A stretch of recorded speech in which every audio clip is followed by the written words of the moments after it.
Halo, selamat datang di Apa Kata Orang Sipil, sebuah podcast yang disusun oleh Program Studi Sarjana Teknik Sipil Institut Teknologi Bandung yang mencoba untuk membahas isu-isu terkini yang sedang marak di masyarakat, tapi dari sudut pandang kita, orang teknik sipil. Nama saya Asih dan saya akan mengajak kalian untuk melihat dunia dengan mata yang baru.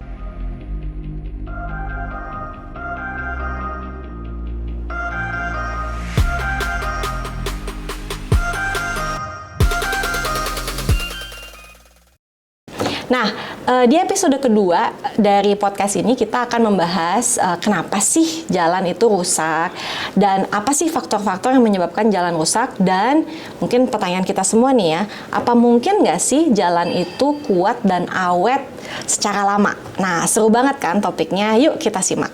Bersama dengan kita sudah ada Profesor Bambang Sugeng Subagio, ahli di bidang transportasi terutama perkerasan jalan. Terima kasih banyak ya Pak untuk waktunya hari ini. Nah, mungkin saya mulai dulu nih Pak ya, sedikit dengan latar belakangnya gitu ya. Jadi saat ini sedang ada kontroversi yang sangat-sangat panas gitu ya. Kayaknya kita semua ikut terlibat dalam kontroversi ini gitu ya. Dimulai dari TikTok seorang mahasiswa namanya Bima yang sedang berkuliah di luar negeri yang mengeluhkan soal buruknya kondisi jalan di Lampung. Awalnya itu nih Pak, tapi ternyata setelah itu kita melihat Pak Presiden Jokowi langsung mengunjungi Lampung untuk meninjau kenyataan di lapangan naik mobil Mercy gitu ya, Mercy R1 nih. Ternyata betul pada saat hadir ke sana jalanannya unjak-unjak lumayan seperti ini gitu ya. Sangat buruk jalanannya, dan akhirnya kita juga bisa melihat gitu ya kontroversinya melalui cuitan-cuitan yang ada di Twitter seperti ini kurang lebih. Jadi misalnya ada cerita yang bilang, Pak, saya juga lahir dan besar di Lampung, jalan ke sana bikin merasa mau nangis katanya Pak. Kalau pulkam, kalau pas musim hujan apalagi hancur parah gitu ya. Ini salah satu ceritanya. Nah, ini sangat menarik ya Pak gitu ya.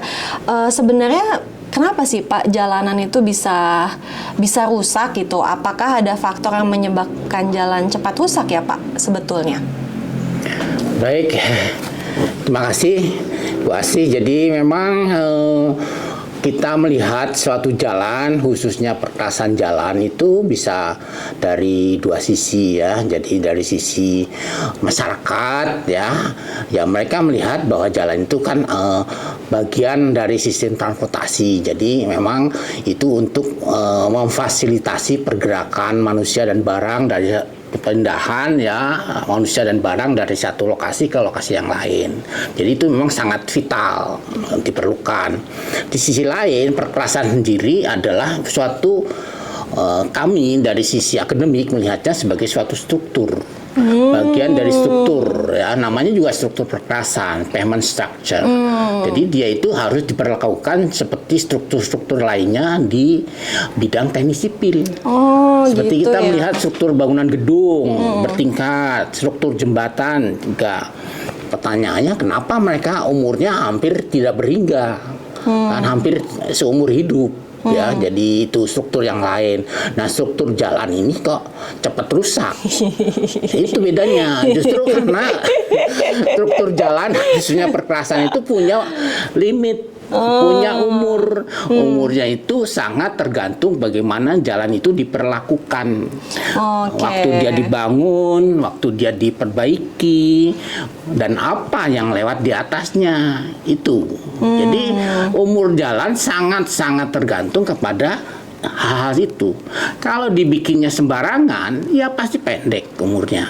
Kalau dibikin dengan mengikuti aturan yang strict ya, seperti ya Kementerian PU, Direktorat Jenderal Bina Marga membuatnya itu ya ada aturannya.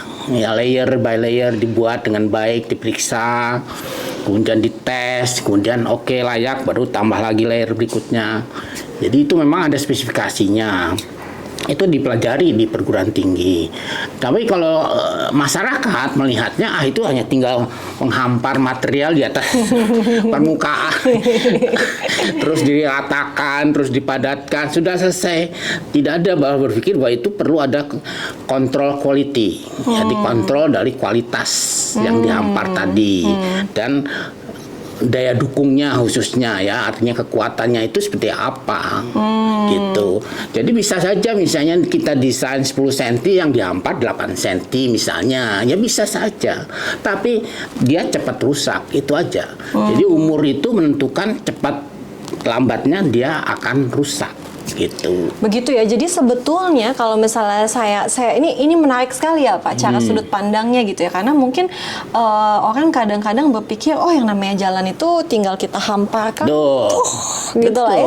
Semacam lapisan sesuatu lalu nanti kita kayak ya pasang-pasang aja nanti jadi gitu. Tapi ternyata pavement structures itu sebetulnya adalah struktur gitu ya. Tapi strukturnya dalam bentuk lapisan-lapisan yang ada di dalam perkerasan itu gitu ya.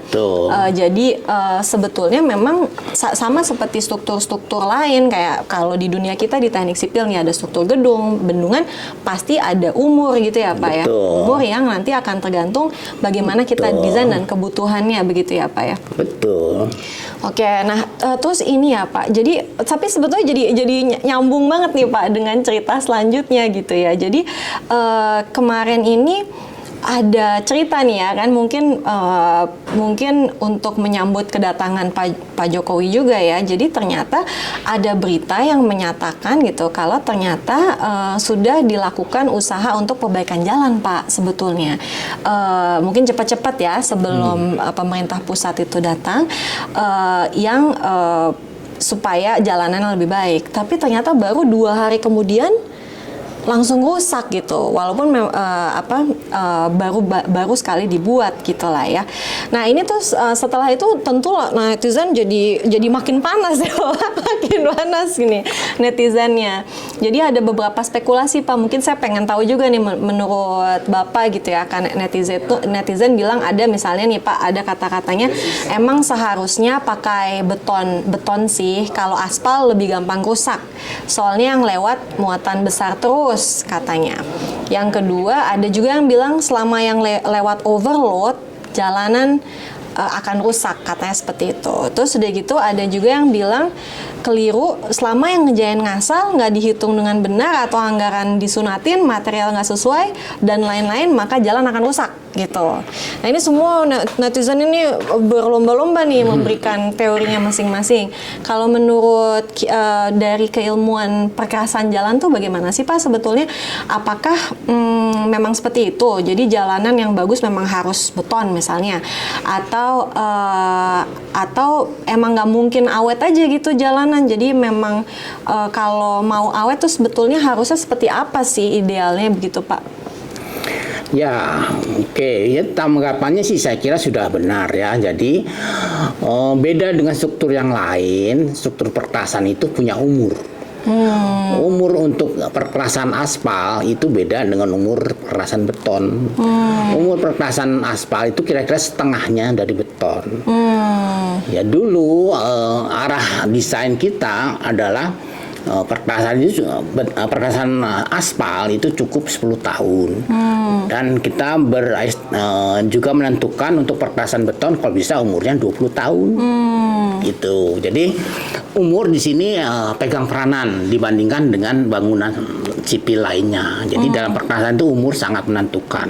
Umur itu artinya pada akhir umur rencana itu jalan pasti rusak. Rusaknya parah. Dan harus teorinya harus dibongkar, dibikin baru. Itu teorinya. Jadi itu.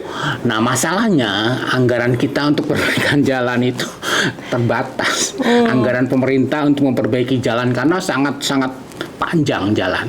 Kecuali jalan tol ya. Kalau jalan tol itu tanggung jawab dari ownernya, dari pemilik tol. Jadi dia harus menyiapkan anggaran setiap tahun untuk pemeliharaannya jalan tol, itu urusan mereka. Kalau pemerintah, dia harus mengelola jalan nasional, jalan provinsi, jalan kabupaten.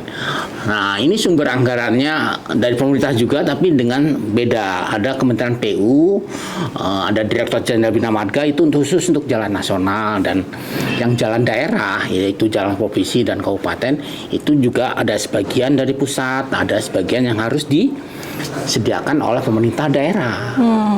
Jadi jalan tadi, kalau itu jalan yang rusak tadi di Lampung itu jalan nasional, itu sepenuhnya tanggung jawab pemerintah pusat harusnya ya, gitu. Oke, permasalahan yang bisa muncul adalah kalau jalan tadi dilewati oleh kendaraan yang melebihi perkiraan sebelumnya. Jadi beban sumbu kita, ini saya bicara lebih teknis jadinya, beban sumbu truk tadi, bilang ada truk-truk berat, itu maksimum yang kita desain di Indonesia sekarang masih 10 ton. Dan itu untuk beberapa negara sudah oke. 10 ton. Harusnya normanya 8 ton. Beban sumbu belakang itu. Satu sumbu ya, satu sumbu satu ban itu maksimum 8 ton normal di Amerika. Kemudian di beberapa negara Asia itu nggak cukup 8 ton, naik menjadi 10 ton. Terus ada pemikiran, oh kalau itu harus naik lagi jadi 12 ton. Ya itu dampaknya itu si perkerasannya harus semakin tebal. Iya. Dampaknya terhadap biaya. Biaya kita juga sangat terbatas kan. Jadinya di sini ada tarik menarik antara apa saja yang boleh lewat dan biaya untuk memperbaikinya, memeliharanya, itu kan. Jadi sebenarnya dari situ hasilnya adalah umur perkerasan tidak sesuai dengan yang kita rencanakan sebelumnya. Itu kontroversinya. Begitu ya Pak. Jadi intinya tuh memang betul kita bisa mendesain pun itu ada umur gitu ya. Betul. Jadi dari sejak awal kita sudah tahu ada umurnya, bisa misalnya tadi Bapak bilang biasanya standar aspal 10 tahun ya Pak tadi ya. Aspal 10 tahun, beton misalnya 20 tahun. Tapi dengan didesain dengan baik sekalipun dia punya umur gitu ya Pak. Dan itu setelah itu harus ada berarti harusnya tuh terus ada perbaikan sesuai dengan ini gitu ya. Jadi berarti kalau gitu mungkin juga kalau misalnya ternyata nanti bebannya lebih daripada yang kita rencanakan gitu, dia bisa umurnya nggak sampai 10 tahun bisa juga ya Pak. Jadi tergantung penggunaan gitu. Dan itu harusnya dipantau terus ya Pak. Ada kayak semacam sistem pemantauan kapan butuh untuk diintervensi kembali seperti itu ya Pak. Cuman jadinya susah dengan tadi tarik menarik itu ya Pak ya. Iya. Ya dalam hal ini pemerintah pusat sudah membangun balai besar dan balai itu untuk jalan nasional di seluruh provinsi di Indonesia. Seluruh Indonesia. Dulu hanya beberapa provinsi saja, sekarang hampir semua provinsi sudah punya balai besar dan balai. Itu yang memantau jalan nasional. Tapi untuk jalan yang bukan nasional itu masih diserahkan kepada pemerintah daerahnya masing-masing. Itu. Jadi tanggung jawabnya akan beda-beda. Yang jalan nasional, pemerintah pusat kalau melihat balainya ini tinggal ditegur. Oh ini mana kok? Nah itu. Jadi kalau itu di bawah tanggung jawab dari pemerintah daerah ya susah. Kembali ke gubernur atau ke bupati. Nah itu ya udahlah. Itu nanti banyak masalah hal-hal teknis. Itu kira-kira seperti itu ya. Jadi itu menyangkut tanggung jawab. Kemudian kalau untuk pembangunannya atau ya itu harus mengikuti spesifikasi. Saya kira PU sudah mensyaratkan semua pembangunan jalan itu harus ada spesifikasinya. Artinya ini syaratnya harus materialnya harus seperti ini, pemadatannya harus seperti ini, dia punya kekuatan seperti ini. Nah, itu satu. Dan yang kedua, kalau sudah terjadi suatu kerusakan, kita harus pisahkan antara fungsional dengan struktural. Fungsional itu kerusakan yang hanya terjadi di permukaan. Itu yang banyak terjadi di perkerasan kita. Jadi bawahnya masih oke. Di bawahnya perkerasan permukaannya itu masih oke. Dia masih kokoh gitu, masih kuat. Jadi mainkannya di permukaan. Itu prinsip yang kita anut sekarang. Jadi pengennya di bawahnya itu udahlah, nggak usah dioprak-oprak, udah kuat dia. Sekali dibangun kuat. Tapi kalau yang di atas itu masih terkelupas, cracking kecil-kecil gitu, dibuang aja, terus tutup lagi. Jadi penambalan atau sampai overlay tipis gitu. Jadi kita mainkan di permukaan. itu yang fungsional. Tapi yang terjadi kalau saya tidak salah di Lampung bukan fungsional, strukturalnya suka kena juga udah masalah ya, dia Pak. Tapi hancur kalau dia di struktural, bawah-bawah. kita nggak boleh ya Pak, misalnya kalau ternyata masalahnya struktural, kita cuman perbaiki yang bagian Nah, nggak fungsional bisa. aja, Itu yang terjadi sekarang. Itu yang contoh dapat tadi. gitu ya? Iya. Karena udah kamu ke tanah dasarnya, ke tanah itu kan harus dibongkar, dipadatkan dulu. Dia sampai CBR-nya katakanlah berapa, 10% atau 5%, 6% CBR tanah bagus ya. Kemudian ya, kalau masih ragu dengan tanah di sekitar itu, ya pakailah stabilisasi. Metode stabilisasi kan udah banyak, kapur bisa, semen apalagi. Ya. Wah, berarti kalau misalnya permasalahan itu udah sesuatu yang struktural, prosesnya bisa panjang ya Pak untuk perbaikannya. Iya. Ada banyak yang harus dilakukan gitu ya Pak. Betul, bukan masalah yang saja, tapi pemilihan yang tepat itu sangat menentukan. Iya kan? Jadi itu dikembalikan kepada ahlinya di daerah situ. Lampung tadi banyak ahlinya. Ya, jadi tidak hanya asal perbaiki itu kelihatan mulus permukaan, memang itu 1-2 hari. Tapi kalau udah dilewati truk lagi ambles lagi. Itu tadi ada gambar truk yang ngelewat apalagi. Jadi jalan tadi itu harus dilihat positioningnya, dia dilewati apa saja. Kalau dia dari situ ada pabrik atau ada apa ya, batu bara kalau nggak salah, atau apa itu, sawit mungkin sawit Pak, ya? juga bisa. Itu kan truk-truk yang bermuatan berat. Nah itu nggak bisa hanya dilapis-lapis sembarangan aja. Itu dilihat dulu kekuatan perkerasan jalannya seperti apa. Jadi Gitu. memang sebetulnya proses untuk mendesain perkerasan jalan itu seperti juga mendesain bangunan-bangunan lain, Betul, jembatan dan sebagainya. betul. Pertama kita harus tahu fungsional dari jalan Iya. tersebut itu apa aja yang lewat. Dari situ kita melakukan desainnya secara strukturalnya harus seperti apa, harus dipadatkan, harus seperti apa. Lalu baru bagian atas aspal atau Betul, misalnya apa iya. gitu lah ya. Jadi Iya. justru yang kita selalu diskusin aspal itu step paling akhir gitu ya Pak ya? Iya.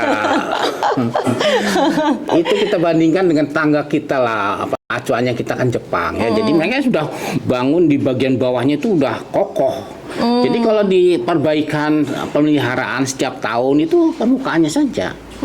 Bawahnya nggak bergoyang-goyang, sudah kokoh gini. Oh, karena strukturnya tuh udah mantep gitu ya. Udah, Jadi tinggal sudah punya ininya, ini ya. atur.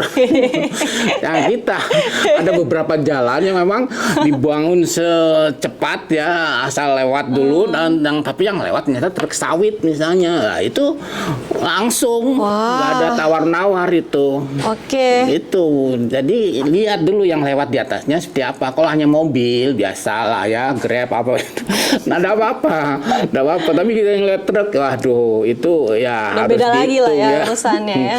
Ya. Oke. Mungkin makasih. satu lagi saya bisa Oh, ya, tambahkan. Tadi disinggung mengenai aspal dan beton, ya mungkin itu. Jadi apakah beton bisa menggantikan aspal?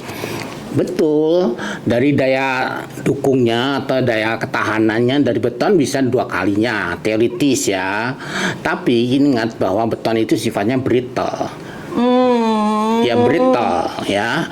Jadi contoh sudah ada di jalan tol ya, yang saya biasa lewat di Jakarta itu ya. Jadi dia adalah kuat, tapi kalau bawahnya tetap dia belum stabil ya, yang di daerah Padalarang itulah ya, Cikampek Padalarang itu dia bergoyang.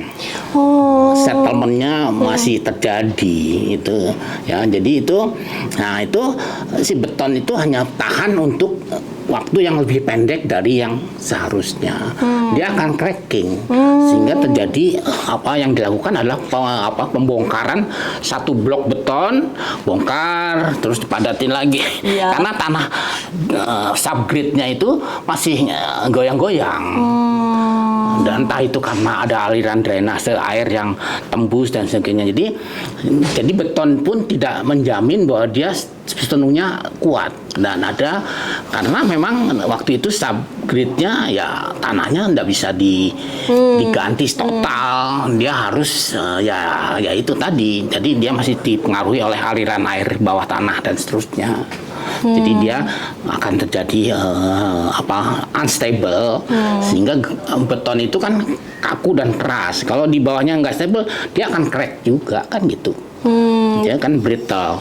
Nah kalau fleksibel lain, dia bisa tidak akan patah atau putus, tapi dia akan melendut kan gitu. Settlementnya ya ikut ke bawah, atau dia nyambles dia ikut. Jadi jalannya akan turun gitu ke bawah.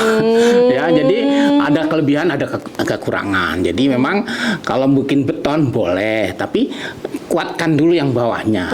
Jadi bikin stable, dia harus kokoh ya, artinya sesuai dengan aturan lah gitu. Baru boleh ditaruh beton, apakah 20 cm, mau 25 cm, silahkan. Dia akan kuat.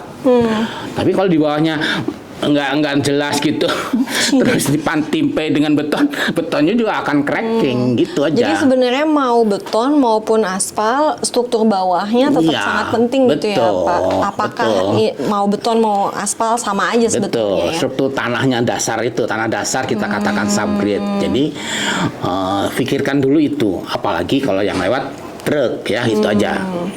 Saya sebetulnya punya satu pertanyaan sedikit sih Pak. Ya, silakan. Kalau tadi aturan PUPR yang tadi Bapak bilang bahwa itu sebetulnya bisa sudah ada gitu ya acuannya, itu emang diaplikasikan untuk semua level pekerjaan ya Pak? Maksudnya apakah hanya dia teraplikasikan di skala nasional, ataukah misalnya provinsi dan juga kabupaten gitu misalnya?